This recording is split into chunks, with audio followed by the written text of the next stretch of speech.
Imagine if you're trying to explain to someone and you're an experienced player and you know a bit about poker, that they're playing loads of hands and they're lipping a lot of hands, and you're telling them that you should be raising some hands, you should be raising these hands, and this is how you win. And they just tell you, oh, this is my style, I don't feel like changing it. Or you're just telling them the best play at smaller spot to see bet a certain kind of hand or value bet nuts or near the nuts on the river, like a flush on the river, and they said, oh, I don't feel like doing something like that, I don't really care. In real life, people do this all the time, and they do it in all kinds of different situations or spots, if you want to call them that. But for some reason in poker or in real life, we are far more attached to our natures than in poker. In poker, it's pretty much easily around the idea, we've gotten our minds around the idea that changing how we play is not changing who we are, and that it's just normal if our goal is to try to win or to create some kind of outcome. A lot of players will get around the ego of all that fairly easily, and there's many different examples of this. And in real life, people get far more attached to the idea that they're not fun, that they're not a hard worker, that they're not prepared or not organized, or they're not ambitious, or whatever the word may be, even though they may want to actually have those qualities. Well, guess what? I'm here to tell you that that's all bullshit. In fact, you can possess all those qualities if you really want to. You just have to decide to change and to incrementally work in that direction. There's many different examples in poker where you could change yourself in order to get a better outcome if your desired outcome is to try to win, such as if you think you're lazy, just start putting in more volume. You put in a little bit more volume here and there, and then eventually it becomes easier and easier. Or if you're lacking energy, I guess how you get more energy, you put more effort in, and you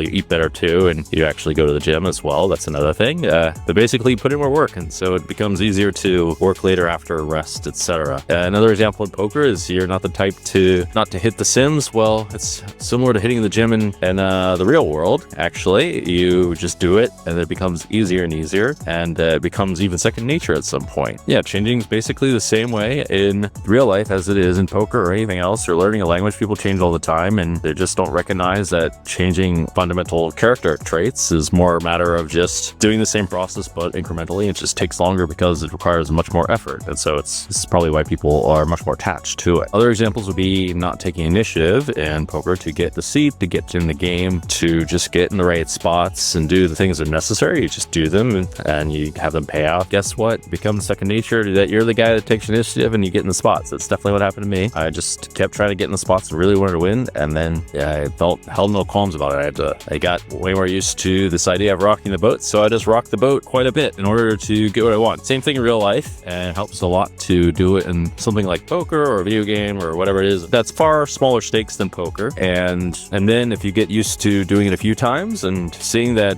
it wasn't really that big of a deal, and that it was in fact the route towards getting what you want, you will try to do it some more and doing more experiments in that direction to better your life. Other examples would be not meeting people at the poker table, being shy. You can get over that too. I got over that myself. Same thing in real life. You just meet people and you just do the hard thing and do things that are a little bit hard, and then you become not shy. You can even throw yourself out there and like really do difficult things like singing or dancing or acting or whatever, but I don't necessarily recommend that. Not being fun. This is a little bit trickier because you have to somehow think in a fun kind of way, but the biggest example for both poker and real life actually was improv. I personally am just bored all the time when I play poker, so I just sit there and try to make jokes all the time. That's my personal way of becoming more fun at the poker table and in real life. It should cross over a fair bit. With anything, it helps to have lots of context on making jokes, because you can't make lots of jokes without more fun. I'm not a big comedy trainer person, but this is just what I did, and I can just tell you, as someone who's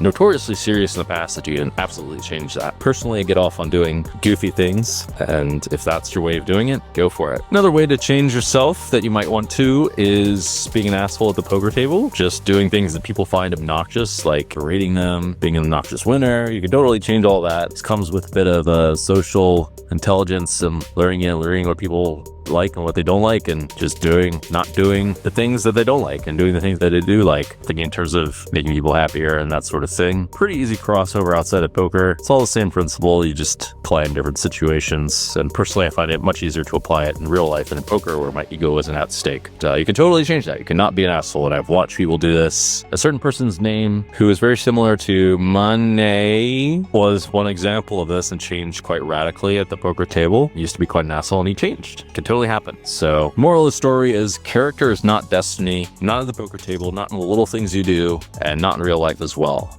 the key to changing yourself in any of these ways is to incrementally do things in one kind of direction or another that you want to change yourself. Another example would be if you're not used to bluffing in various different situations, how do you overcome this? You just bluff in some easier situations and then some ones that are a little bit harder and a little bit harder. As examples, maybe you just check the river and bluff, and you could start with a small bet and then you could go to a larger size bet. You could try the pot size bet, the overbet. You can also try a check raiser bluff. You can try a triple barrel bluff. You can try a bet, 3-bet, all in kind of bluff. And the good news with that one is that your bluff will work more if you're not used to doing them, because people will think you're a nit. So you have that going for you. And then at some point you have to learn to balance all that. I can also tell you that I personally changed in that way too. I did not bluff very much. I was quite scared money in the beginning of my poker game, and learned over time by studying and trying different things how to become better at all that. As time went on, I became more creative, and at certain points I had to realize, okay, I can't just go insane all the time, and people were not letting me run them over. And I became more notorious for actually doing some of the more nuts sort of plays. Weird for me, guys, as someone who's changed quite a lot. Character's not destiny. Incremental changes are the way to becoming who you want to be, and whatever you put your mind to, you can achieve if you have enough willpower and are able to change yourself into the person that you want to become in order to do the things that you'd like to do. I haven't done that 100% myself, but I totally believe that, and this is absolutely true in poker and in real life, in my honest opinion.